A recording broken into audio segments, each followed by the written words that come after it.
प्रार्थना। श्री ठाकुर महाशय ने स्फूर्ति में श्री राधा माधव की मर्म सेवा की है। स्फुरन में विराम आया तो विरह उत्कंठा से प्राणों में कातरता जगी। साक्षात सेवा प्राप्ति के लिए ही सुतीव्र लालसा। स्फुरन का आस्वादन साक्षात प्राप्ति की लालसा को तीव्रतर रूप से जगाए रखता है। सुतीव्र आकांक्षा प्राणों में विपुल आलोड़न उत्पन्न करती है। तब प्रेमिक रोता रोता प्रार्थना करता है, आज ही दर्शन दो, अभी दो, और समय नहीं कटता। तुम्हारी सेवा के बिना क्या लेकर रहूँगा। तब स्फुरन पुनः जगता है और भक्त के प्राणों में शांति भर जाती है। इस प्रकार बार बार की स्फूर्ति ही भक्त के प्राण धारण का अवलंबन बनती है। श्री ठाकुर महाशय प्रेम कहती है ना कि मैं आगे 2-3 दिन में रो लेती थी ऐसे करते करते, कब दोगे।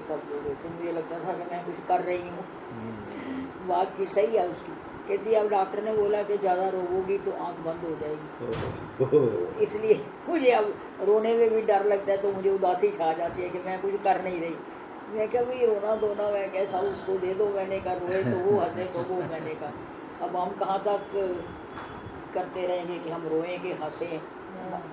कोई हमारे नौकर थोड़े ही है कि हम कहें कि भी हम रोएं तो रोआ देवे, हंसे तो हंसा देवे, हम कहें ये ठीक कर दो। नौकर मत बनाओ ना, मालिक बनाओ। ठीक है ना। तो प्रेम कहाँ रहा जब भी हम उनको डिक्टेट करें तो। यदि हमारा प्रेम है, मान लीजिए हमसे प्रेम करती है और ऊपर से डिक्टेट करे कि नहीं आप ऐसा नहीं करो वैसा नहीं करो, यशोदा मैया की तरह करे तो ठीक है हमारे हित के लिए। अब ये पैर पकड़ लेती है तो उसे रगड़ती है, तो मैं कहती हूँ मट्टी लगी रहने देती, नहीं मट्टी क्यों लगी रही। तो ये प्रेम की भाषा है। तो यशोदा मैया का तो प्रेम है, तो प्रेम में तो आप शासन कर सकते हो, लेकिन ये नहीं है कि हम उसको नौकर बना के। श्री ठाकुर महाशय स्फुरन के अभाव में रोदन कर रहे थे। अब पुनः स्फुरन प्राप्त हुआ। गिरिराज गोवर्धन के तटवर्ती अरण्य में सखियों के साथ श्री राधा माधव विहार कर रहे हैं। अपरूप रूप लावण्य से गिरिराज का तट देश उद्भासित है। गिरिराज गोवर्धन श्री राधा माधव के अति मर्मी सेवक हैं। श्री युगल का मर्म समझकर उनके विविध सेवा उपकरण अपने अंग में धारण कर रखे हैं, तभी वो हरिदास वर्ग हैं। श्री कृष्ण अपनी अजानुलंबित वाम भुजा द्वारा प्रिया जी का कंठ आलिंगन कर चल रहे हैं और प्रिया जी अपनी दाईं भुजा से प्रीतम का कटी प्रदेश घेरे अपनी देहलता उनके अंग पर डाले चल रही है। श्री कृष्ण श्रृंगार वो छवि बिल्कुल वैसी है, दाईं वाम ऐसे करके आगे भी एक बार आई थी, और ठाकुर जी ऐसे पीछे से करके ऐसे कर।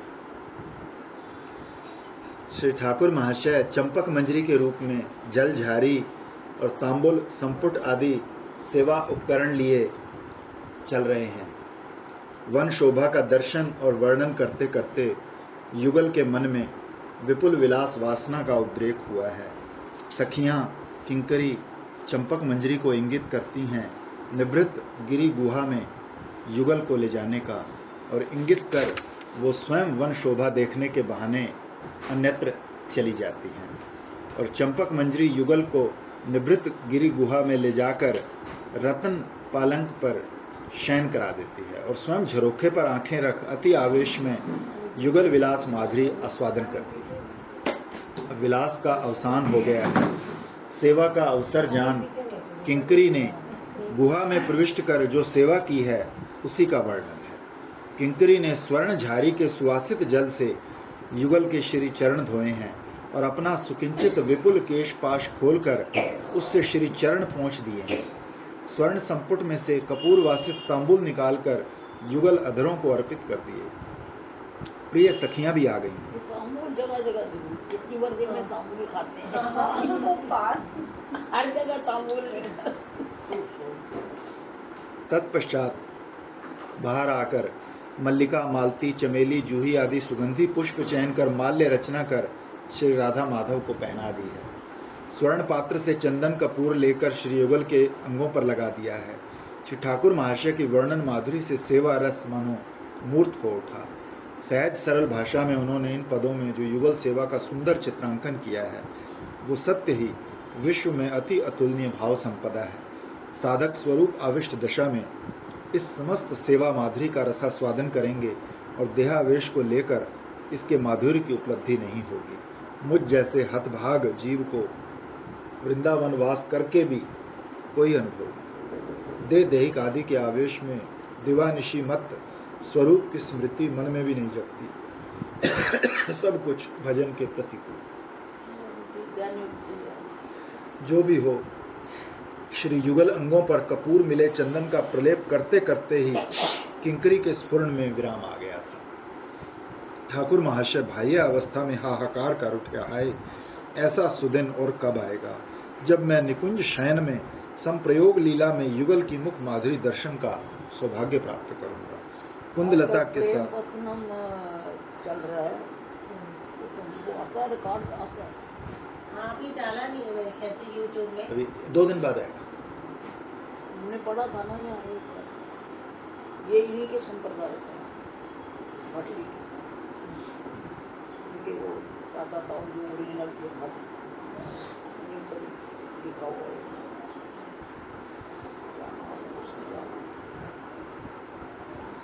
श्री कृष्ण के प्रति विज्ञप्ति।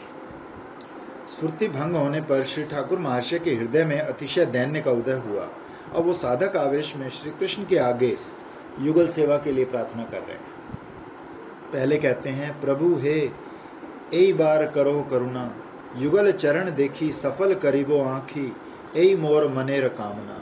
हे प्रभु श्री कृष्ण, इस बार मुझ पर करुणा करो, युगल चरण देखकर अपने नेत्र सफल करूंगा, यही मेरे मन की चिर अभिलाषा है।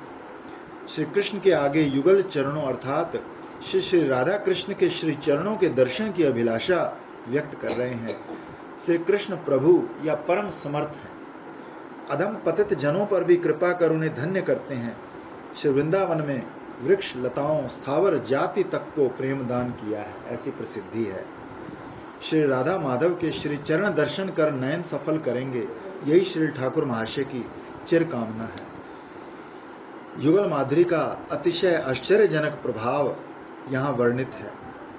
तो गौर श्यामल अद्भुततम दिव्य किशोर युगल श्री वृंदावन में मदन रस में मत हो सर्वदा क्रीड़ा कर रहे हैं। वो अपने अनन्य साधारण रूप, वयस, सौंदर्य, मधुर वैदग्धी और पग नखों की छाया से ईशत दृष्टि मात्र से ही निज तुल्य परमेश्वर तक को मूर्छित कर देते हैं। फिर कह रहे हैं, निज पद सेवा दिबा नाही मोरे उपेखिबा, दुहु पहु करुणा सागर, दुहु बिना नाही जानो, एई बड़ो भाग्य मानो, मुई बड़ो पतित पामर। हे कृष्ण, तुम दोनों करुणा के सिंधु हो, मैं भी कृपा पाने के योग्य हूँ, क्योंकि मैं नितांत पतित पामर हूँ, तो मेरी उपेक्षा मत करो। भगवान की करुणा सर्वत्र समान रूप से बरसती है, फिर भी पतित पामर जन ही उस करुणा के निश्छिद्र पात्र हैं। यही कारण है भगवान की करुणा पाने के लिए अधम और पतित होना होगा, अर्थात दैन्य की साधना कर काय मनो वाक्य से दीन बनना होगा। श्री कृष्ण भक्ति का आसन यहाँ पर भक्तमाल में स्वरूप बताया गया, भक्ति का आसन है दीन। श्री कृष्ण पूछ रहे हैं, तुम पर क्या कृपा करनी है? तो इसके उत्तर में कह रहे हैं, दोनों की पद सेवा देनी होगी। युगल किशोर को छोड़ और कुछ भी ना जानूं, तुम दोनों के चरणों की सेवा प्राप्ति और तदगत होना, इसी को महाभाग्य मानो। भक्ति का अर्थ ही सेवा है और सेवा का अर्थ सेव्य का सुख विधान। यथार्थ सेवक इसी चिंता में सतत तन्मय रहते हैं कि सेव्य को कैसे सुखी किया जाए। श्री राधा माधव की सेवा में तन्मय होना जैसे महाभाग्य विश्व में और कुछ भी नहीं। ये सेवा भी सर्वप्रधान सखी के आदेश से और संप्राण मंजरियों के अनुगत्य में तथा उन लोगों के संग में ही करनी होगी। यही अपनी प्रार्थना में कह रहे हैं, ललिता आदेश पाइया, चरण सेविबो जाइया, प्रिय सखी संगे है मने, दुहु दाता शिरोमणि, अति दीन मोरे जानी, निकटे चरण दिवे दाने। हे प्रभु श्री कृष्ण, ललिता सखी का आदेश प्राप्त कर मैं प्रिय नम्र सखी मंजरियों के संग तुम दोनों युगल किशोर की सेवा करूं, यही मेरे मन की शाश्वत वासना है। तुम दोनों दाता शिरोमणि हो, मुझे अति दीन जानकर तुम्हारे चित्त द्रवित होंगे। मुझ में सेवा करने की कोई योग्यता न होने पर भी तुम दोनों अपने गुणों से कृपा कर मुझे सतत अपने निकट रखकर सेवा दान कर धन्य करो। आपना अयोग्य देखी मने पाऊं क्षोभ, तथापि तोमार गुणे उपजाए लोभ। अंत में कह रहे हैं, पाबो राधा कृष्ण पा, घुचिबे मनेर घा, दूरे जावे ए सब विकल, नरोत्तम दास कहे, ऐ वांछा सिद्धि है, देह प्राण सकल सफल। अभिष्ट के लिए अभाव बोध का नाम ही प्रेम है। ये अभाव बोध ही भक्त के मन का घाव है। देह पर भीषण घाव रहते हैं तो आहार निद्रा आदि कुछ भी सुख कर नहीं लगता, दिवा रात्रि व्यथा प्रकट होती है। उसी प्रकार प्रेमिक को कृष्ण के बिना और कुछ भी रुचिकर नहीं लगता, मन को विश्रांति नहीं मिलती, हर समय मन में दुख या कातरता रहती है। ये दुख कातरता ही आर्त उत्कंठा के रूप में अभिव्यक्त होकर प्रेमिक के प्रति भगवान के चित्त को विगलित कर देती है और भगवान करुणा कर उसे दर्शन या साक्षात सेवा देकर धन्य कराते हैं।